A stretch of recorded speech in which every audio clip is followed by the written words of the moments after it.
Should James Bond use a Sony phone? Daniel Craig certainly didn't think so. He reportedly turned down $5 million to use the Xperia Z5, as part of a proposed product placement deal. Given the plethora of other options and resources available at Mi5, one would assume he'd go with something that had no label at all. But movies like Spectre are very expensive to make, and product placement defrays costs. The Xperia Z5 did become the official phone of Bond, though it never made the final cut.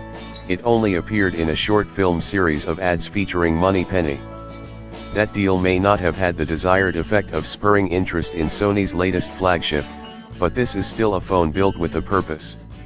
Unlike some competitors who had high hopes for their handsets in 2015, it's hard to tell what Sony's true business goals were for this one.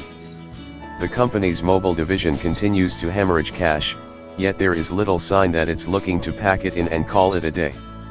The Xperia Z5 doesn't come out under any real uncertainty, though it has a hard time grabbing the spotlight in the crowded smartphone market. Unapologetically Sony. To give Sony credit, it doesn't venture too far from its design philosophy.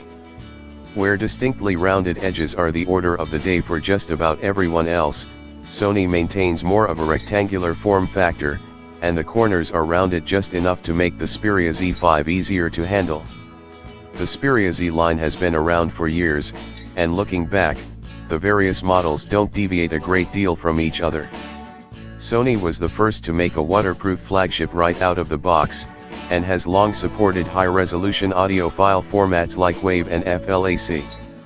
The company also offers PlayStation cross-platform compatibility, content casting with Sony TVs, and various other features meant to keep it all in the family.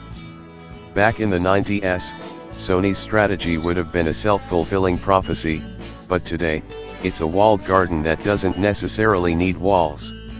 Even so, this is a well-crafted smartphone that's somewhat overshadowed by the larger Xperia Z5 Premium. The 5.2-inch 1080p IPS display is vibrant and sharp, though the best design tweak is the frosted glass back. It is far less of a fingerprint magnet than its predecessor's glossy glass back panels were. Sony also smartly integrated the nano SIM and micro SD card tray under one flap instead of separating them. Then there's the power button, with volume keys and a dedicated camera button below.